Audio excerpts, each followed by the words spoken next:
some time.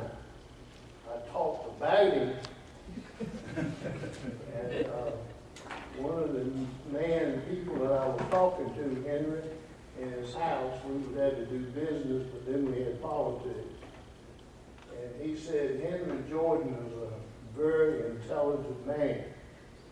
So we talked about you. We didn't talk about what you said. And I was going to say this at some point in time. I think the voter referendum, to me, is the only way to go. And Jack, you're the last person in the world I want to upset. I sat out in Jack's driveway in Iowa the other day, temperature 100. I said, I'm going to catch him today. And we got a glass of lemonade.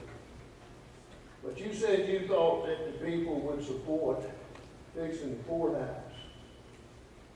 But I remember very well, I know exactly the spot that Jack Owens was standing, when he said 80% of the people in this county wanted us to build a library. And I think if you know anything about politics, know anything about election returns, I don't think Jack, 80% of the people in this county wanted to build it.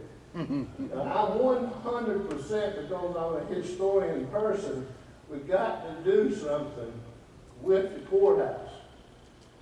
But before, like Henry said, and I back up Jack, let me real quickly tell y'all some history because y'all might not know this history.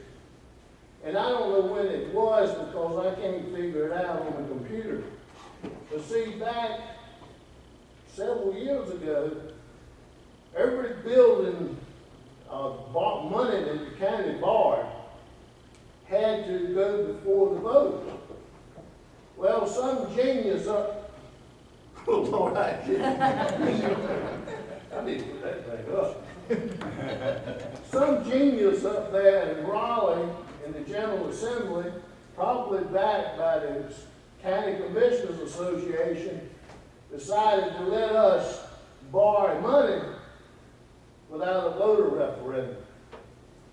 And that was not really, for the taxpayers, a real smart thing to do. But when the county wanted something, never in this county, I think you can search, did this county ever turn down a bond referendum for schools? And I'm old enough, and that's old, to know when every school that we have now was built. I knew when every one of them were voted on. The people, when they see a need or see something they want, they'll vote for it. But Henry, when you said that today, I said, I thought I called Henry. I was thinking about calling Henry. And I said, I know I didn't talk to Henry today. But I agree with you on that 100% because this is what gets us in trouble. 5 people making a decision, and then it's been done. Well, you come back and you all get to 2 years later, you get defeated. But we're still stuck with this $3.5 million debt that y'all gave us. So Jack, you understand where I'm coming from? I sort of like to have a little input now. That's right. Yep. But what part of the reason I want to come up here right quick, and it didn't have anything to do with that, Kathy Malaspina put a thing on her webpage, and I think, Kathy, it might have been about Thursday, and it was 100% true. But the reason I bring it up was a friend of mine called me early this morning and kind of making a joke with me about the Family Dollar store and wanted to know, said, well, I didn't ever see your picture in the paper. Well, I didn't realize at that time that Johnny Howard made some comment, but that's by the way. But Kathy wrote that the store was a mess. And several other people on Facebook wrote it was a mess. Well, let me tell you real quickly a couple of things. Number one is Family Dollar Store is a $7.88 billion business. They know how to run a business.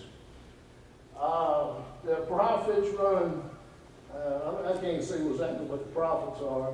The sales are a little over $1 billion a year.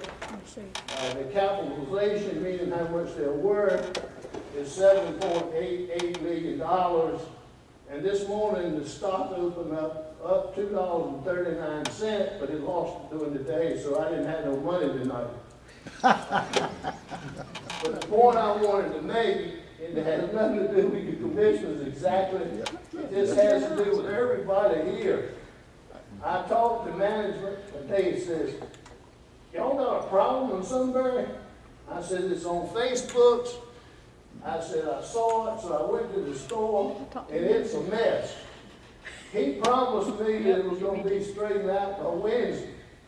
But really, seriously, it's an asset to the county. We get sales tax, it's going to employ some people, it looks good, and Henry and I can go out there and pick up stuff real quick that we need. But if you got a problem with it, just let me know, because the guy gave me his cell phone number. He said, call me if it's 3 o'clock in the morning, because we don't want any problems in Sunbury or nowhere else. But Kathy, you were right. And I talked to Steve. I talked to him.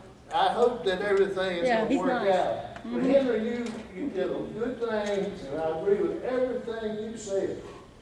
And maybe you got that on record, because that might be the only time that happens. All right, any other comments about the old library?